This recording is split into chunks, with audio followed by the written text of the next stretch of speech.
Hello, today I'm going to explain Exam, a British psychological thriller film. There will be spoilers ahead. Keep an eye out and be cautious. At the start of the film, 8 candidates are shown preparing for a hiring interview for a lucrative corporate job. Some candidates motivate themselves with encouraging words, while others freshen up their appearances before entering the examination hall. The room is dimly lit, with desks for each candidate evenly spaced throughout. It also has cameras to track their movements. After the 8 candidates have taken their seats, a guard with a gun enters the room, clearly making the candidates nervous. He is followed by a man who does not introduce himself and instead simply introduces himself as the invigilator. He then apologizes to them for the difficulties they've had in getting to this point, revealing that the candidates have passed all previous hiring processes and are the finalists. They will get the jobs of their dreams if they pass this final test. The invigilator claims that no federal law applies inside the examination hall and that candidates are only supposed to follow the law of the exam as the rule of the test. They are not permitted to speak with the guard or the invigilator. Similarly, if they intentionally or unintentionally damage the paper or leave the room for any reason, they will be disqualified. The candidate will have 80 minutes to finish the exam. There is only one question on the paper in front of them that they must answer. The invigilator then asks if they have any further questions. When no one responds, he wishes them luck, begins the timer, and walks away. When the candidates turn their papers around, they discover that they are completely blank. They all look at each other, puzzled. They become more nervous as time passes. As a result, candidate number 2 begins writing on her paper why she believes she is qualified for the job. The camera in the room zooms in on her paper, and the guard orders her to be thrown out because she ruined it. As the guard closes the doors behind her, number 2 begs for another chance.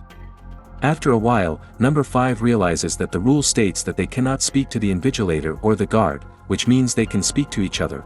He tells the others the same thing, leading them to believe that they must work together to figure out what the question is before they can find the answer. The group discusses various strategies for passing the test, but they are all equally perplexed. Candidate number 1 does not speak at all during this. One man attempts to introduce himself, but number 5 suggests they give each other pet names instead of revealing their true identities. He goes on to name Deaf as the first candidate because he hasn't spoken yet. The boys are then given the names Brown, Black, and White based on their race, while the girls are given the names Blonde, Brunette, and Dark based on their hair color. Following that, White suggests that they get up from their seats because there is no rule that says they can't. He takes a risk and stands up. To everyone's delight, the guard remains stationary, allowing them to move around freely. Dark suspects that the questions are written on paper using invisible ink or a watermark. They all agree to put the theory to the test, but they don't know how. Dark then stands up and examines the paper with the lights in the room to see if anything is written on it, but nothing is visible. She still insists on everyone checking their own because the problem could be in just one of them. Except for Deaf, who remains silent in his seat. Everyone does as she says. White examines his paper under the light. When they get no results, Black suggests that the writings may be visible in UV or X-rays. The group then begins looking for a switchboard to see if there is a way to turn on different types of lights. When they cannot find one, they begin to search for the source of such light on their own. Deaf provides no assistance and remains nervously seated. Blonde discovers emergency light strips throughout the room. However, because there are no switches, the group must break all of the other light bulbs in order to create an emergency and activate the lights. Brown responds that they cannot take such a risk, so they vote on it and eventually decide to go ahead with the plan. After breaking all of the light bulbs in the room, the emergency black light causes it to glow blue. Except for Deaf, everyone starts looking for the question in the paper, but they are once again disappointed because they cannot see the question. Brunette requests that everyone remove the first layer of the strip light because it isn't lit. This may cause UV rays to be produced, which may be beneficial to them. They break the strips and reveal another type of light by using the woman's heels. However, they are once again disappointed because these lights do not work. The group now has only 60 minutes left. White, frustrated, asks everyone to consider alternatives. As they brainstorm ideas, White notices that they can do whatever they want with number 2's paper because she is already disqualified. As a result, they gather around her desk and attempt to trace the paper with a pencil. Still, no question is raised. White then tears her paper into sections so that they can experiment with various methods. He then pees on one of the papers to determine whether it is liquid activated. That, however, does not work. Black and White have a heated argument about what they should do next, but they stop when they hear Deaf cry. He sobs silently in his seat as the others laugh at him. The man then begins to blabber in French. He asks if they see anything in the paper and claims that it reflects their image. They dismiss his ramblings and return to their discussion of ideas. When Brown speaks, everyone falls silent. He proposes his own theory, claiming that they are not in an exam but rather in some kind of betting show. The company's board members have placed bets on who will crack under pressure, and their presence is solely for their entertainment. Dark believes that the board members have better things to do with their time, but Brown believes that money is the least of their concerns. With the amount of money they have, the board members most likely live for. The risks. Everyone is now contributing their own ideas. Some believe the invigilator is to blame, while others believe the CEO is to blame. Under pressure, they begin to crack and insult each other. Brunette asserts confidently that no one is watching them because the CEO is involved in the business. He has complete control over the company and all of its assets. She clearly knows more about the company than anyone else. Brown inquires as to how she knows so much about the CEO.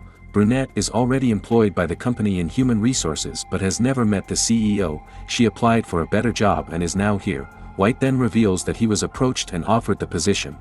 Others, however, claim that they applied for it. However, they all have one thing in common: they know nothing about the company and what it does because they were told not to ask any questions. Brunette then explains that they are applying for a position at Biorog, a well-known multi-million-dollar pharmaceutical company.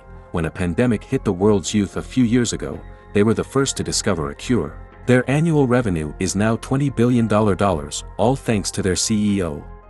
Suddenly, Black suggests that the company may have discovered a cure for the latest deadly disease that has killed millions of people worldwide. Dark becomes intrigued and inquires further about it.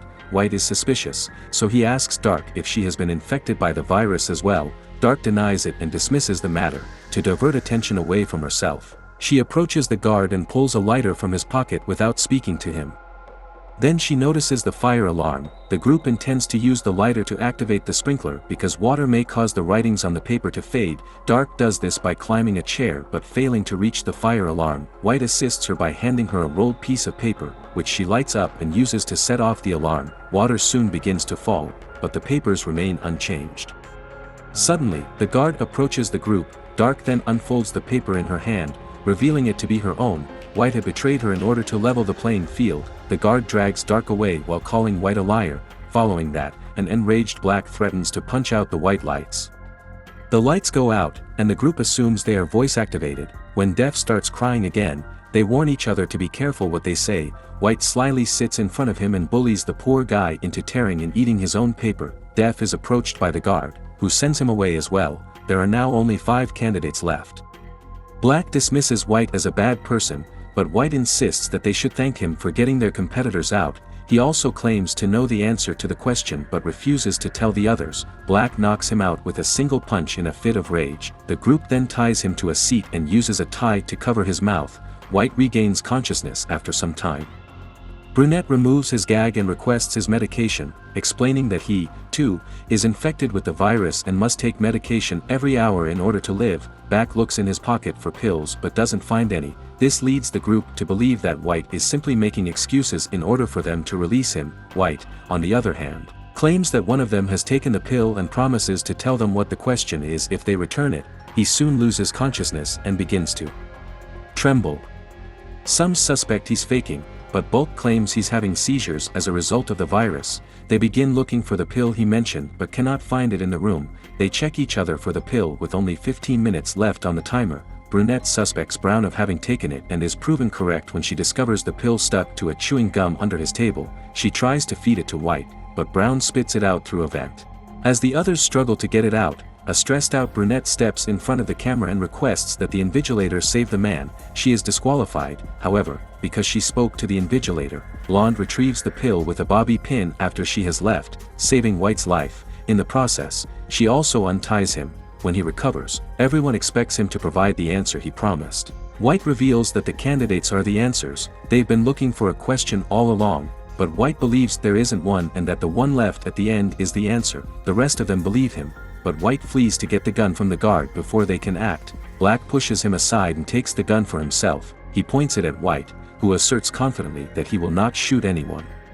He attacks Black while also obtaining the gun. However, as he prepares to use it, he notices that the gun has fingerprint recognition. As a result, White employs the guard and points the gun at the others. He threatens everyone in the room to leave on their own so he can win the position. Brown does not retaliate because he is afraid of being shot and walks out on purpose.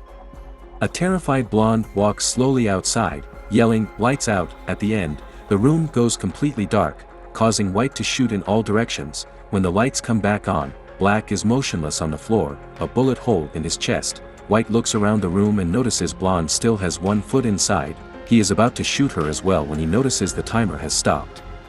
Now, White walks up to the camera and informs the invigilator that he has won the competition. The guard approaches him and displays the time. White is surprised to see that they still have 20 seconds left, which means he is disqualified for talking to the invigilator. It is then revealed that Def had changed the time while they were talking about something else. Finally, the only one left is Blonde.